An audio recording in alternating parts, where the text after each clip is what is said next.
I am here today to talk about one thing, all right? One thing. There was a lot of greatness that took place in this week's chapter, in chapter 1026, but there's one thing that I know is not only in my mind, but in all of your minds as well. So much so that when I woke up today, the very first thing I did was rewatch two scenes. Number one, Shanks and Whitebeard's clash.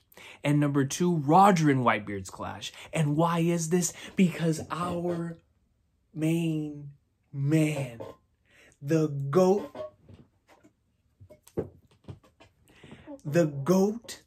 with the coat, is finally able to state, we are finally able to state, the big news Morgans has future sight even greater than Carter Curry. Carter Curry's future sight has nothing on the likes of the bearer of big news. Because he knew. Oh, he knew. That's my bird. That is my bird. He knew. He knew that this day was coming. He prepared an audience. He was like, listen, the world's about to start going to chaos. They're going to know. They're going to know. In case I get assassinated before this happens, which is what almost took place in chapter 956. CP0 pulling up and he boxed him up like he was Hajime no Ippo. I mean, they wanted no piece of big news Morgan. But he knew this was coming. There was a reason to put this in the paper. Before he was potentially killed, he needed to let the world know of the future king of the pirates. He needed to let the world know that even in the midst of this mass chaos of Big Mom and Kaido possibly coming together in this one place, there was one man that was about to reach the status of the greatest pirates the world had ever known. An individual was going to be on the way to do what only Emperor-level individuals have been able to do up until this point. Shanks, Whitebeard, Roger, Big Mom, Kaido. And now, joining that very same lineup of legends with his force of will, his willpower, which we know has always been there, which is why he's always had the Pirate King qualities. You just needed the ability and the skill to be able to match that. And how relatable is that, right? We all have something we want to do. We all have something we want to accomplish. We have that force of will. We have that thing that is driving us. And no matter what happens, we're going to get this thing done. Come the Flagnars, we're going to be like Luffy in Logtown. Like, yo, all right, I'm going to die while doing this. So be it. It's that will, man. You have that will within you. But it's until you manifest those skills, your abilities to the very highest, that you're able to do something like this. And with the addition of the coat, giving my man plus 99 attributes, he was finally able to do what only few pirates in the series have done. The heavens parted like they did for the Sky Dragon, man. I mean, they parted, the sky split because they realized that they needed to make room because the individuals up above needed to watch this. You know, the moon people, the sky pirates up on the moon from the NL cover story, they made a deal with NL. They were like, yo, we'll provide you with this information that regular readers around the world are not going to know for a very long time, but we're going to provide you with this information, Mr. NL, because you're on the Maxim, and you're going up in like swimwear. We recognize you're that dude. You just put out a new album, you know, Lose Yourself, Sink for the Moment. I mean, NL was going in. And so you have the man going in. He's got the L Thor. He's flexing. He's doing his thing. But they know who defeated him. And they're like, we're going to keep an eye on that Straw Hat kid. We're going to keep an eye on him because in the future, he might very well be the individual that we've been waiting for this entire time. So the people on the moon, they were waiting for those skies to split. Because when the sky split, the moon people were like, oh, we're going to get to see this in full blow. We're going to be able to see this out of all of One Piece's 6 moons. Shout out to King of Lightning. First individual I ever thought about such a thing. And it's true, you know, go look back in the Ohara flashback. But on all of the 6 moons of the One Piece world, you have individuals sitting there watching, waiting. The ratings are at its highest. They are currently experiencing Roof Peace Part 2, WrestleMania. Going straight for the belt against Hyakuju no Kaido is our main man, Mugiwara no Luffy. Going straight from the barrel. I started with the anime. I didn't even see his origins with Shanks until episode 4. So it's like I started off with him in the barrel, man. Already at that point in time willing to die for his dream.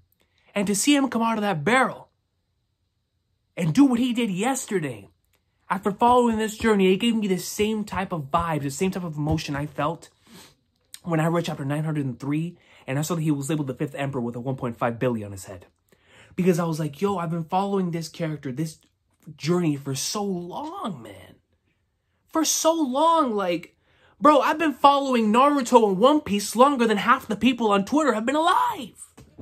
And it's like, yo, this stuff hits, man. It hits because you see these individuals have, like, bro, he split the skies. Emperor level feats. The code is flowing. You know what this is leading to, man. Not only Kaido's defeated, but after this, you know what's coming next. You know it's inevitable.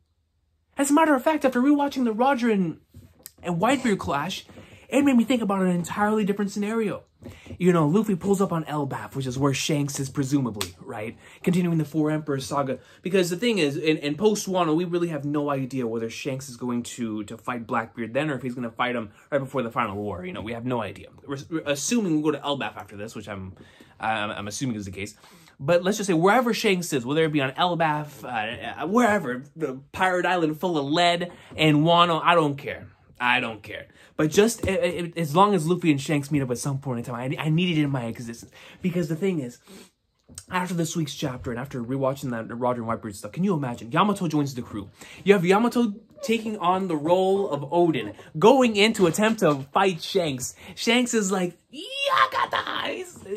Unfortunately, sends Yamato to the Flagnards. Right? You have the rest of the pirate crew, you got them boxing, you got them immediately clashing. You got everyone clashing like, oh, hold on, man. Yo, these are legends. And then in the air, extremely excited to see the individual who brought him up, his mentor, the person who inspired him to go down this journey in the first place. And wearing the same coat, his straw hat. You have the goat with the original goat with the coat. And they clash. The sky split. You see it coming. You see it. The whole world is coming. The moon people. The people on the moon at this point in time, they are waiting. They have been waiting for this day for years. And because of that, they allowed the skies to split at this point in time because they were like, you know what? We have to prepare ourselves. Because the moon may well break. When Luffy and Shanks clash, we may very well be placed in a scenario to where their conqueror's coding could reach us. And they were like, you know, before that happens, we need to prepare ourselves mentally, physically, emotionally. Because everyone knows that when this man gets a piece of the pie, when the goats with the coats clash, it's over. I'm talking, listen. I really hope that all of us, everyone watching this video, everyone in the community, is healthy enough and in good spirits, good heart, whatever, well enough to be able to be there when that happens. If we get Luffy and Shanks meeting once again, and Blackbeard and Shanks does not happen before then, because we're all assuming, you know, that's going to lead towards, you know, Blackbeard potentially killing Shanks and whatnot, right? So if we get Shanks and Luffy meeting up first, and we get this splitting of the skies from between the two, it is going to be one of those moments that in the weekly experience, all of us will remember all the way up until we're in a rocking chair. Seriously. This is Luffy meeting Shanks. And if the very first thing that they do is splitting the skies, bro, my man is a great pirate. He's a great pirate. Listen to me. That man right there, that's a great pirate. Shanks knew. Shanks knew when he read Big News Morgan's article, he looked down at those words and he was like, yo, that's literature. Hamlet. Shakespeare. He was like, hold on. I know this. These are the same words that are running through my veins. The truth. He knew. He was like, yo, Morgan saw in him what Roger saw in me. Morgan saw the same thing that I saw in Luffy, which is why I bet my arm in the next generation. Morgan's knew, which is why when he was on that rock by himself, he was like, I don't want my crew to be anywhere near me because my Conqueror's coding could flex on here a little bit, man. I break the rock, you know what I'm saying? I don't want these guys to get hurt. So he was like, hold on, I'm going to read this newspaper by myself because, you know, hey, man, this man Shanks released some, we saw what he did with Conqueror's coding. Or in Conqueror's Haiku, whenever he was walking onto Whitebeard's ship. I mean, you know, that happens in an area with civilians and everyone in the island's getting knocked out. The island might be split in half. It might go and just completely just fall. It might crumble, you know what I'm saying? Who knows? It's Shanks. It's Shanks, man. The Straw Hat, the SH in Shanks is for Straw Hat, man. I don't make the rules. So it's like, bro, this man Luffy has finally gotten to the point to where all of us, and I'm including myself, even though I have been saying this for so long. Ever since this arc started, I was like, bro, wait until we get to end of Wano Luffy. And this was pre-Coat. Because if I would have seen Coat, I would have been like, yo, he's boxing both of them together. He's boxing both Big Mom and Kaido together, and I don't care, man. I'm all biased, but I don't care. I don't care. All right? Now, realistically, this is all taking place because Kaido has been fighting a boss battle this entire time. And my man, and even then his health bar is still extremely high. He still has like 10 health bars left. But the man has been fighting everyone on Wano, I mean, by himself. I mean, Kaido's just that dude. He's nasty, he's filthy, he's menacing, he's a goat. But then in front of him is another goat, man. The goat with the coat. And so when you have that goat energy coming together, it just naturally splits the skies. And just the fact that this individual that we've been following for so long, and it's truly inspiring, guys. It really is, man. Like yesterday, I had one of my greatest writing days that I've had this year. And it made me so happy because earlier this year, I really set myself down and I was like, I am going to do this year. Even if my skill set does not match my ambition, I am going to attempt it. I'm going to go in as hard as I can to try to make my goal, my dream, what I want to do, a reality. Because I was getting extremely sick and tired of continuously losing and put out results I wasn't satisfied with. So I was like, yo, I'm going back to school and I'm gonna continue writing this thing. Come trash or not, man, I am gonna continue progressing.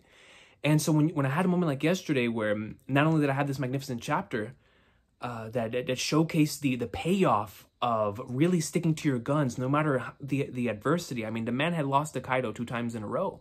And still, whenever he came back at the end of the day, he was like, yo, you know exactly who I am and you know why I'm coming back. And that's extremely inspirational, ladies and gentlemen. Whenever you see an individual that is clearly outclassed, clearly outmatched, and now has gotten to the point to where Kaido is respecting him as an equal. He saw within him his top 5. He saw his captain, he saw Shanks, he saw Roger, Odin, and Goatbeard. And you're telling me that this man didn't see all of this greatness within Luffy? He dodged an attack. He was like, yo, why are you dodging? And now we've gotten to the point to where the two of them are out here splitting skies together, man. And so last night, whenever I was writing and I had an amazing day, I was like, bro, this is what I'm talking about. This is why I resonate so much with this journey. Because it is a journey of milestones and progressing no matter how many setbacks come your way. You know, at its very core, that is a major part of the journey, right? And there's been a lot of setbacks, a lot of things that would have made anyone else quit. A lot of other individuals in One Piece have quit, but not the king. Why? Because he knew in his vision, he already is the Pirate King. He just needs to get there. He needs to attain the crew, have fun with his, and always forget never to have fun with the individuals that you love, man. Having fun is never a waste of time. And so he's going up in Lake Soma with his crewmates. He lost them once. He promised to never lose them again. And they've been on here from the very beginning, from talking smack to Big Mom to within Kaido's castle, realizing he has to tighten up because, yo, he's in an emperor's castle, not only with one emperor, but with two of them. Like, yo, we're gonna throw down. Eventually, I've got to take y'all out because I know what my goal is. And y'all are just a stepping stone towards that goal. And he wanted to face Shanks last because he was like, you know what? That's the individual that set me off on this journey in the first place. That is the individual that I've been wanting to surpass the entire time. And so now he's gotten to the point where you see that within sight, just like Zoro and Sanji said the other day, or the other chapter. I think it was, what was that, in 1024 and 1023? Whenever they were like, yo, the Pirate King is in sight. The title is in sight. Once Luffy defeats Kaido, this is it. This is it. And what Onigashima, specifically in the 1000, has shown me is that Oda is real deal setting up the end here, man. In his heart, in our hearts, with Conqueror's coding, with the split in the skies, with true recognition of Luffy now being an emperor. 100%. 100%. And please don't come at me with this Luffy's not an emperor stuff, man. My guy has proven time and time again. There is a feat exclusive to the GOATs. And he just did it.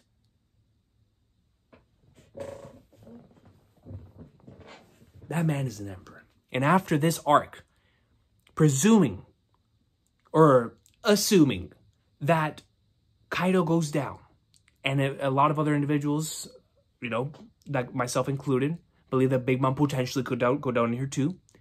So that leaves 2 spots open. Right? So Luffy, of course, is going to take one. Who's taking the other? I know Kid is the big possibility. Buggy's another possibility. There's a lot of fun possibilities. The Shichibukai have been disbanded. So there's a lot of possibilities for who that 4th spot can go to. Or maybe the entire system will be destroyed just in general. Who knows, right? The entire Emperor system. Especially if Shanks and Blackbeard, or if Shanks ends up going down, it's literally just Blackbeard and Luffy. Who knows? But the thing is that regardless of all of that, this man is now at the point to where we can call him Emperor level status. He's here. And he's letting Kaido and the rest of the world know that he is. They know it. His crew knows it.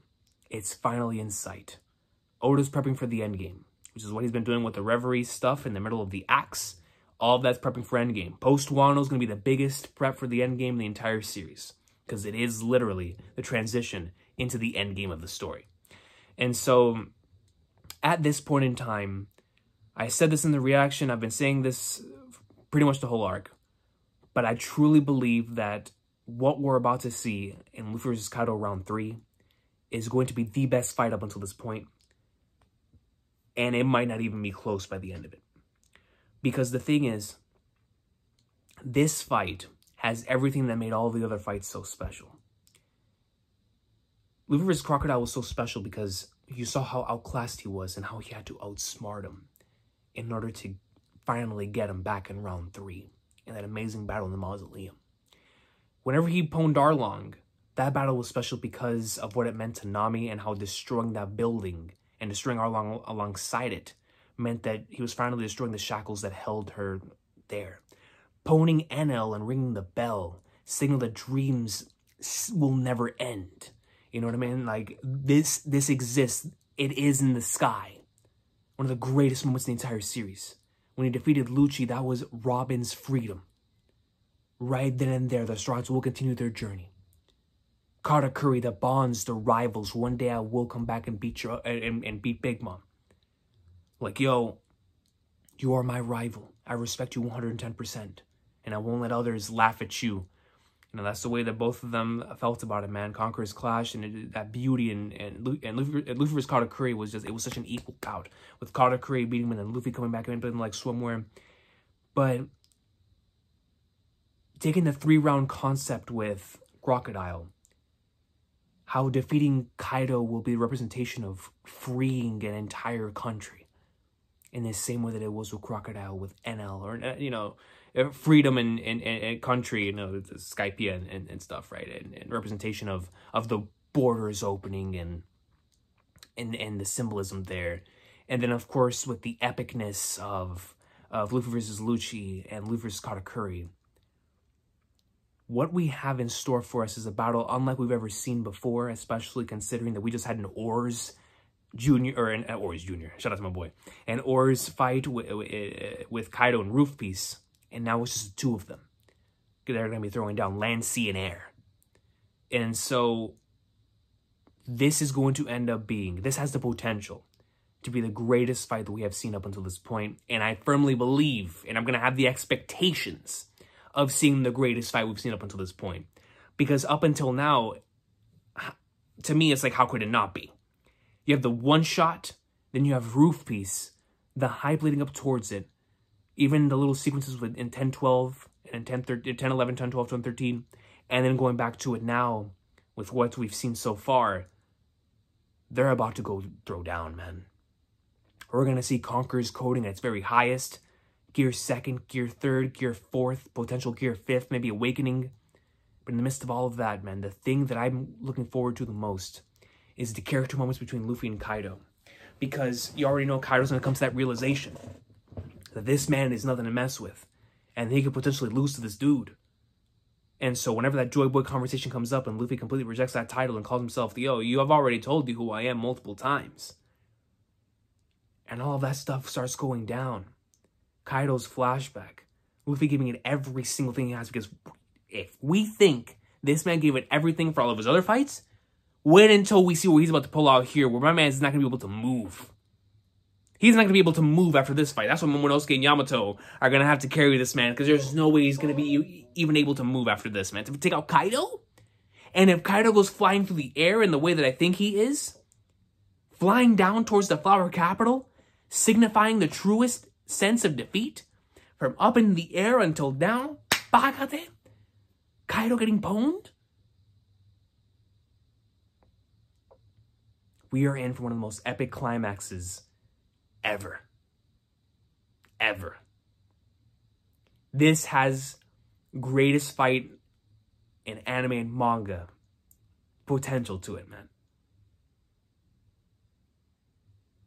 And the thing is, if it's going to be that way in the manga, and we've seen how Toei's been handling this so far, wait until we get that fight in the anime. My assumption is going to be that things are going to progress in the way they've been progressing. We've got, I want to say, 30 chapters max, right, left in this arc. After seeing what happened this week, I'm going to say 30 chapters. And that's probably with the post-Wano stuff included. 30 chapters left. And so once we see everything else start wrapping up, Raizo Fukurokuju, which I forgot about in the reaction. I forgot about my favorite long-headed thumb man over there with the ninja. So Raizo and Fukurokuju, we're going to see Hiyori and Orochi, or, you know, Momo Orochi, whatever it is. Zoro and King, Sanji and Queen. And once all that stuff wraps up and they start moving, you know, CP0, of course, is still here. But when we start getting the final battle to its truest climax in Luffy vs. Kaido, that is going to be a time to remember, man. You know, we're going to see two Yonkos completely going all out against one another. That the island could legitimately get destroyed, bro. I mean, it's crazy, right? It's crazy. But we're here for it. It's going to be legendary. Santa hats and Jordan jerseys every week. Roof Piece Part 2 looks like it's about to be it looks like it's about to be better than Roof Piece Part 1. And Roof Piece Part 1 is the most hyped I've ever been. So Roof Piece Part 2, oh my goodness. You know what I'm saying? So, at the end of the day, Luffy split the skies. He and Kaido are ready to officially start throwing down. Round 3 is incoming. And it's time for the GOAT with the coat to finally prove that he is a great pirate. And for him to do what he set out to do in the first place, which is to not only free the borders here and open the borders, but to also ensure that individuals like Tama get something to eat every single day. And when Wano becomes his territory, and the world realizes the true threat of this man, who has Fishman Island, Dressrosa, Alabasta, and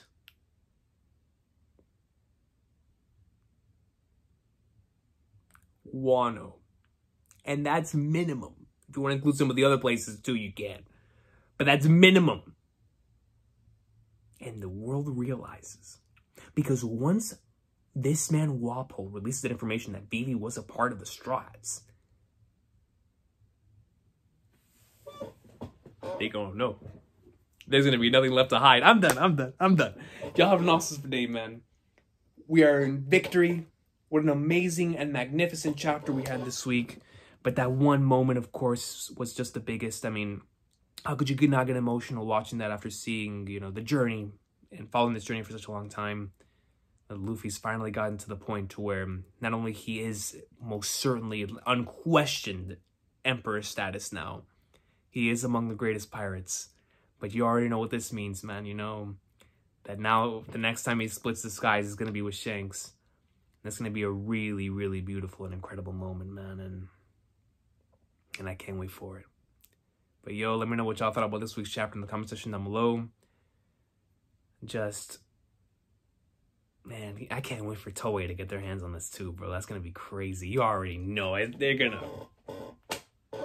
So many episodes that I just can't wait to see in the anime, man. I seriously, right? And it's so much fun. Like, even tonight, I'm so excited to watch this episode because I'm like, bro, it's going to go down, man. It's going to go down. And it's just the anime's been firing all cylinders. And I just love Onigashima so much, bro. Like, this arc, man, it's just been such a blast. Such a blast, man. But Luffy split the skies, man. Our boy's out here, the goat with the coat. But y'all have a good one, man. One Piece greatness. Let's flip and go, dude.